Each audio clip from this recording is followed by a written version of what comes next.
Shri K. Patel, Vice President, Dr. Anup Singh, Director General, distinguished members of Board of Governors, august members of the Academic Council, trustees, invited guests, deans of faculties, directors of institutes, distinguished faculty and staff, proud graduating students of the day, their equally proud parents and family, media representatives, ladies and gentlemen. I want to begin by heartily congratulating the graduates of the day. This is a very, very special day in your life. When my generation graduated about 50 years ago, India was struggling as a third world country. When you are graduating today, everyone expects India, that third world country, then to be the third most powerful country in the world. And my friends, it is you who will be charged with building this great future of our great nation. You are all entering a world which is both exciting as well as challenging.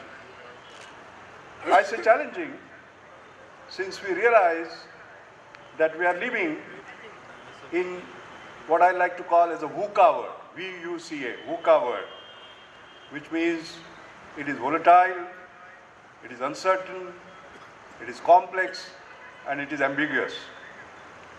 They say that institutions can't build the future of the young, but they can build the young for the future.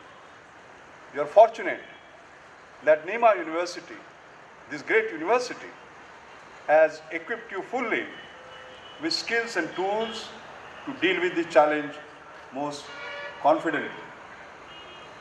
The theme that I have chosen for my lecture today is about building what I like to call as the Nirma spirit. Who was responsible for creating this Nirma spirit? It was none other than the founder of this great institution, Dr. Karsanbhai Patel. What does Nirma spirit mean? First, it means believing that the size of the company does not matter, the size of the ambition matters. Second, it means having supreme confidence to take on even the biggest multinationals, and that too on their own turf, and then beating them. Third, it means not doing incremental but disruptive innovation, which is game-changing, which requires changing the marketing rules to win the hearts of the consumers. Fourth, it means going for not only value for money, but value for many, meaning value for the masses. Fifth, it means we can make in India, as our Prime Minister says, and create a great Indian brand. Nirma, to me, is one of India's greatest brand today. As I said, the size of the ambition matters. This is true for a company as well as an individual. So my young friends, my first message to you is keep your aspirations high and you will achieve your ambitious goal. Let me take an example. In recent times, we in India celebrated the appointment of Sundar Pichai as the CEO of Google. Earlier, we celebrated the appointment of Satya Nadella as the CEO of Microsoft. We are very proud that both are Indians, they are products of Indian education. India believes in Satyam, Shivam, Sundaram. Well, Satyam happened, Sundaram happened, right? We already have Satya and Sundar, but maybe now it is time to have Shiva as CEO of another global giant. Maybe Apple, maybe IBM, maybe Intel, who knows? So while we celebrate Satya and Sundar for their heading Microsoft and Google, should you, as young Indians, not raise your ambition and ask to when we will create the new Microsofts and Googles of the 21st century in our India, ourselves? My friends, that must be our ambition. That's what I meant by raising your aspirations to create companies that are global giants, global leaders, right here in India. To understand the Nirma spirit, let's recall the inspiring Nirma story. 40 to 50 years ago, the domestic detergent market had only a premium segment with very few players. It was dominated by multinational companies. It was in 1969 when Karsan Bhai started door-to-door selling of his detergent powder, priced at an amazing rupees 3 per kilogram, when the available cheapest brand in the market was rupees 13 per kilogram. It was really an innovation, high quality product with indigenous process, packaging, and low profile marketing. It is a great achievement to create an entirely new market segment, starting from scratch, starting from a zero. And that is exactly what Nirma did. Not only that, it became a dominating market player, a position it has never since relinquished. Going forward, it was widely discussed as a unique Indian success story in business schools around the world. Just imagine. So my young friends, you don't have to seek inspiration from outside. You have it right here in the form of Karsan Bhai, in the form of Nirma. My convocation address today is focused on the movement that Nirma pioneered in the country. Because what I'm saying is, there is a man here, there is a message here, but there is a movement, a big movement. It is the movement of value for money and also value for many. So this lecture is all about Nirma spirit, which amounts to getting more from less for more and more people, not just more profit. And I do so for a bigger purpose. As economic growth in an emerging economy like India takes place, the income inequalities will also rise. Rich will get richer, poor will get poorer, relatively poorer. This leads to social disharmony. This means we have to create access equality despite income inequality. Access equality despite income inequality.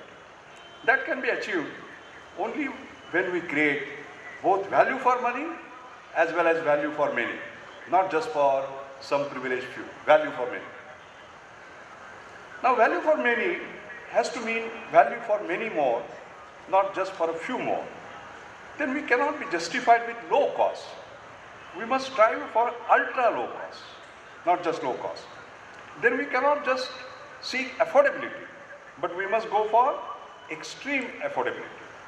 This also means our not stopping at incremental innovation, just tinkering, but strive for disruptive innovation, not just 10%, tenfold. Can we really get value for money and at the same time value for many? For example, can we make a laptop costing $2,000 available at a price that is 10 times cheaper, not 10%? Can we make a hepatitis B vaccine, recombinant, costing $20 available at 50 times cheaper price, not 50%? Can we make an artificial foot costing $10,000 made available at a 300 times cheaper price, not just 300%? Or can we make a high quality cataract eye surgery made available not at $3,000 but 100 times cheaper, not just 100%?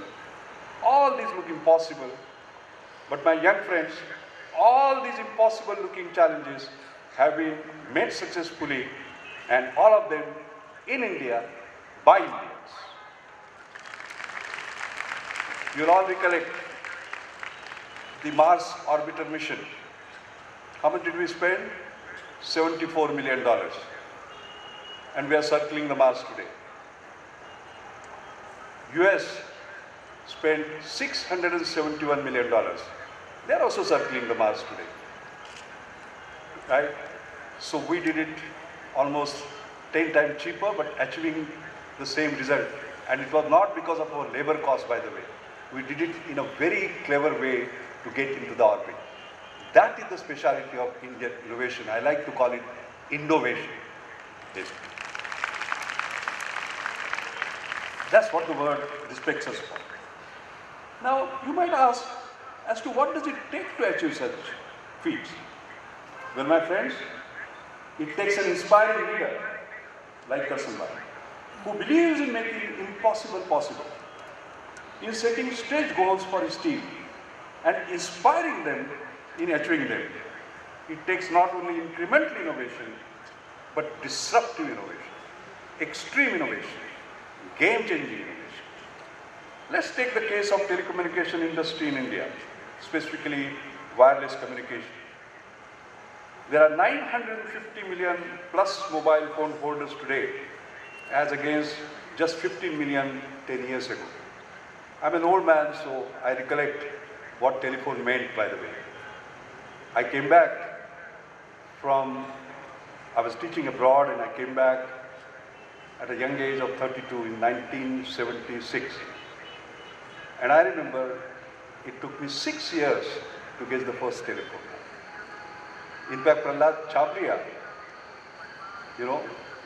who set up Finolex, in his biography says that when people used to get a phone at their home, they would throw a party and do a puja.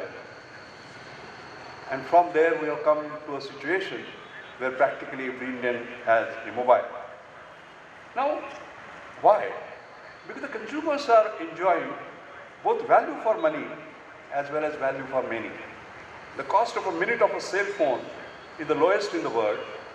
A mobile handset is available for as little as $20, and the cost of one SMS text message is the lowest in the world.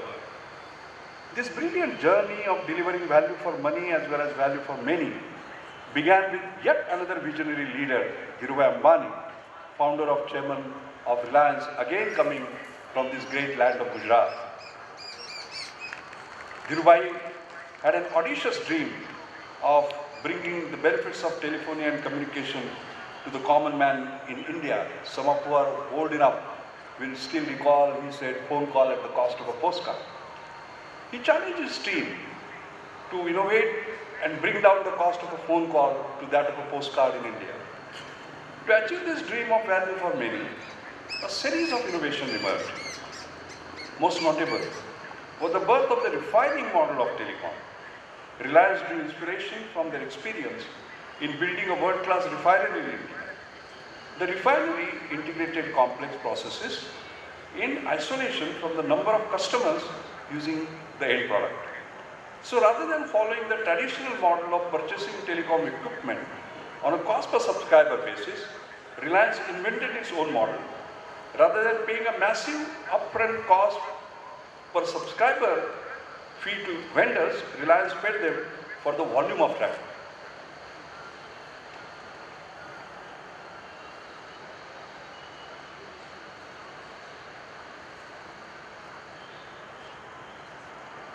That actually flowed through the equipment, because in refining, they were used to thinking in terms of barrels per day. So they talked about airlines per day, by the way. Airline is the volume of traffic that flows per unit time. So analogously, they say, here we will have airlines per day. Reliance also pioneered some groundbreaking marketing strategies, including the free text messages, free phones, free incoming calls, and more. The results were phenomenal. With Reliance's entry, outgoing call rates were dropped exponentially, thus creating a revolution in the Indian telecom industry. Reliance's deal with equipment suppliers set the benchmark for the lowest equipment prices in the world. And this initial moment of providing value for money plummeted the prices and costs to the ultra low levels. And of course, Airtel carried all this money forward. And yet another value for money and for many will follow soon when Reliance launched Jio with its offer of 4G mobile revolution which is again a case of extreme innovation, conceptualized, designed, delivered, yet another iconic leader from this land, Mukesh Ambani. I'm stopping and citing just one example to show you that innovation is all about doing things differently to make a difference. You can't take a trodden path. A bold, new, untrodden path is a must, like Karsanbhai did. The next point I want to focus on are three qualities I like to see you imbibe. What are the three qualities? These are three things which are connected to your body. One is innovation in the mind, the brain.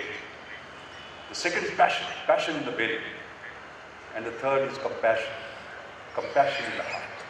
Compassion for the poor, compassion for the society, compassion for the fellow people. Many nations, many societies, many individuals may be very passionate. They may be very innovative, but they have no compassion, then they are missing something vital. You as young citizens of India will have to imbibe these three qualities. And particularly compassion is very important for India, for the simple reason that we have to create an inclusive society, not an exclusive society. We talk about 8% growth, 9% growth. It has to be inclusive growth. It has to be innovation-led inclusive growth, which includes all those unfortunate excluded, all those poor, those deprived, those have-nots. Let me give you two examples of such young innovators. Just to set examples that young people can do this, and I'm sure many of you will be able to do this. Because these two young people demonstrated the combination of innovation, compassion, and passion, and how it helps. In my mother's name, I have created an annual Anjani Mashelkar Inclusive Innovation Award. And this is the 5th year of the award. The concept of this award is that the poor and old must have access to the essential necessities of life at affordable prices. Indeed, at extremely affordable prices. So the objective is not just to produce low performance, cheap knockoff versions of rich country technologies so that they can be marketed to poor people. Rather, the objective is to harness sophisticated science and technology know-how to invent, to design, to produce, to distribute high-performance technologies at prices that can be afforded by majority of the people. My young friends, making high technology work for the rich, very easy. Making low technology work for the poor, very easy. Making high technology work for the poor is the challenge. And I would like you to take that challenge. So this award, Anjani Mashelkar Inclusive Innovation, is achieving affordable excellence. See the contradiction in terms. The moment you say affordable, you say, oh, it can't be excellent. The moment you say excellent, you say it can't be affordable. How do you achieve affordable excellence? And by the way, the award is not for achieving best practice. It is for achieving next practice. I'm not a great believer, by the way, in best practice, because then you are copying somebody's practice, best practice. I am a believer in creating next practice, and all of you are possible, capable, completely capable of creating that next practice. One of these awards was given to a 28-year-old innovator, Mishri Hingawa. What did he find? He found that women in villages were dying of anemia because their low hemoglobin levels were not detected in time. They were reluctant to give blood because they thought they are giving something precious. So he found out why, because of their reluctance. So he decided to create a non-invasive diagnostic tool, something that has never been achieved before. And that is the beauty of you young people, by the way. You find everything on Google, right? So he Googled, and he found that nobody had done it. And the beauty of the young is that they meet the definition of an innovator. Innovator is one who does not know it cannot be done. Old people like me already know that it cannot be done, not you. Alright? So he said, if nobody has done it, I will do it. 28-year-old.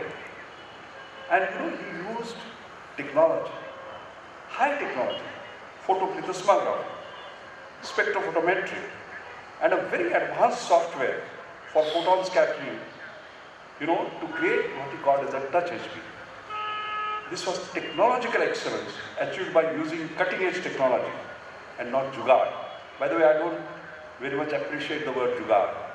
When India is called as a jugaadu nation, Indians are called as jugaadu Indians, I feel offended, very frankly. Because jugaad is somehow or the other getting less from less, not more from less. Getting it somehow without any consideration for safety, environment concerns, and so on and so forth. 2 years ago, a jugaad vehicle collapsed and 13 people died. That's not my India. My India is affordable excellence, all right? Making high technology work for the poor with no compromises. So what he did was not only use high technology, but he reduced the cost of hemoglobin test from 150 rupees to 10 rupees. 15 times, not 15%. This was affordable. So he achieved what is called as an affordable excellence. And I still remember when Mishkin came to receive the award at the hands of Mrs. Anuaga, who is a Rajya Sabha MP. He proudly brought his touch HP, put it around her finger, saw the reading in a few seconds. He said 12.1, take care. Now you can just imagine why any woman in village has to die of anemia. Yesterday I was in Rajasthan. There was a meeting with the chief secretary, with all his principal secretaries, and I told him about this. And he says, in Rajasthan, women are dying of anemia, please help us. We'll basically use it. I mean, these are the kind of innovations that you should be getting into, because I do realize that I'm addressing lots of scientists, lots of engineers, potential technologies of the future. The point is, you can see that Mishkin had compassion in the heart for those poor dying women in villages, but he had passion in the belly to achieve the goals, and he achieved it through extreme innovation. Innovation, compassion, and passion. That's what Mishkin had.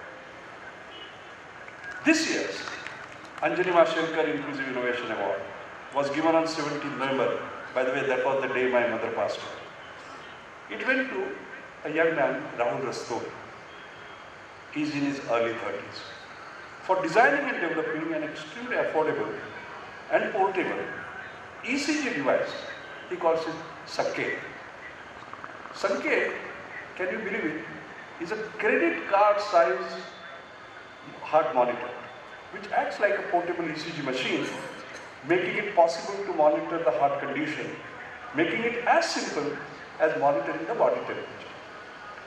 The high-tech 6-lane ECG recorder connects to a smartphone wirelessly and displays and records ECG graphs on a smartphone. The ECG report can be shared instantly with the doctor via email, Bluetooth, or even via WhatsApp.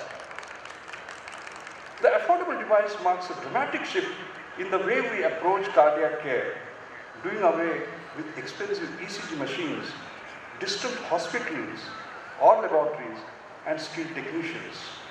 You know what is a pain, what a pain it is to sort of go through and put all those leads, sleeves, and those ECG machines, and so on and so forth. Sanket is all about to bring a revolution in cardiac. I mean, I have got my own ECG done, by the way. I just put these two thumbs, and immediately on the smartphone, the ECG appeared, within a minute. So, Sanket is all set to bring about a revolution in cardiac care and disrupt this space, since it brings the cost of doing an ECG from a few hundred rupees to just a few rupees, which poor or poorest of the poor can afford. Now you would say, like I told you why Mishkin did what he did. Why did Rahul did what he did? What led Rahul to achieve this innovation? He told us that his father, who had a bad heart condition, passed away a couple of years ago. Rahul had to struggle to get his ECG done in the middle of the night. So he felt there must be several thousands who must be suffering similarly. So it was this compassion in his heart that led to this innovation. Again, it was a case of innovation, compassion, and passion. I'm sure there are thousands of young Mishkins. I'm sure there are thousands of young Rahuls.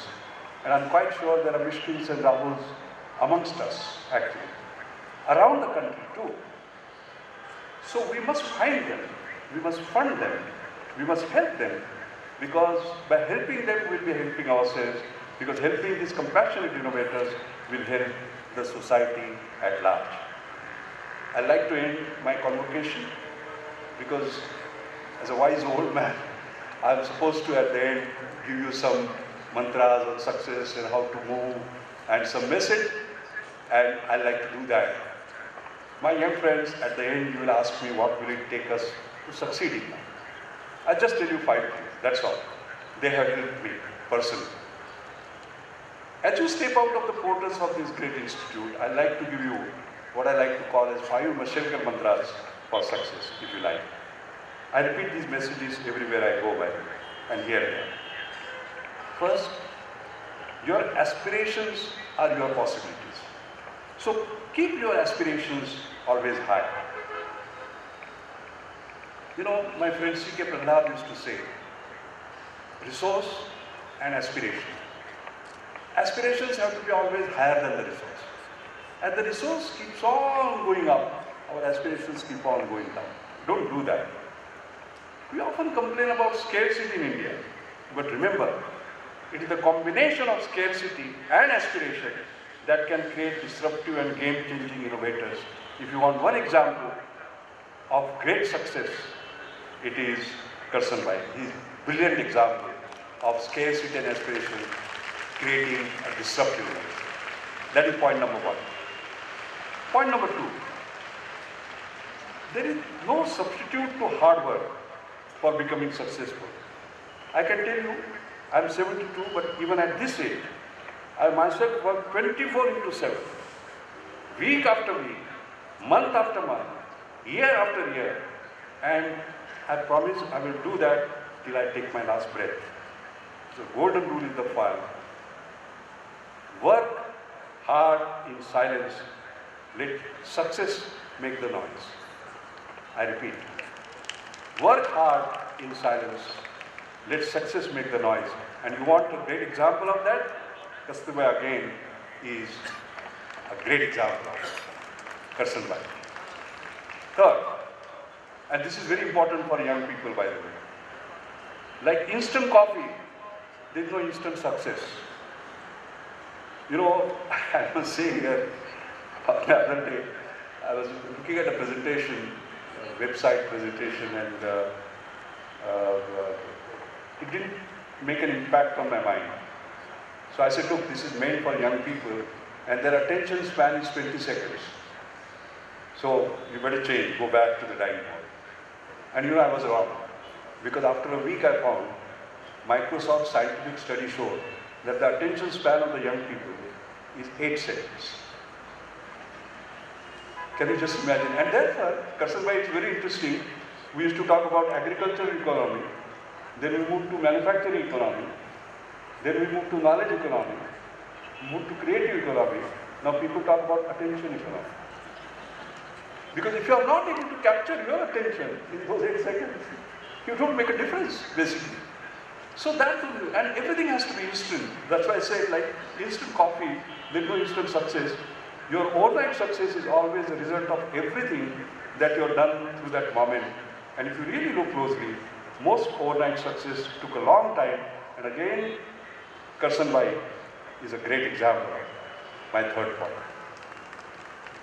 The fourth, it is wrong to wait for the opportunities to knock on your door. You know, always wait, and opportunity will come. Don't do that. If opportunity does not knock on your door, build a door. Karsan Bhai built his own doors, as you know. That's the fourth point. Fifth, I strongly believe that there is no limit to human endurance, no limit to human achievement, and no limit to human imagination, accepting the limits you put on your own mind yourself. So be limitless in terms of your imagination. And again, for this fifth point, Karsan Bhai is kept great example of this. So my friends, at the end, I wish you all the very best as you step out from this great institution to begin your great journey up what I like to call as a limitless ladder of excellence. No limits to where you will go, what you will achieve. God bless you.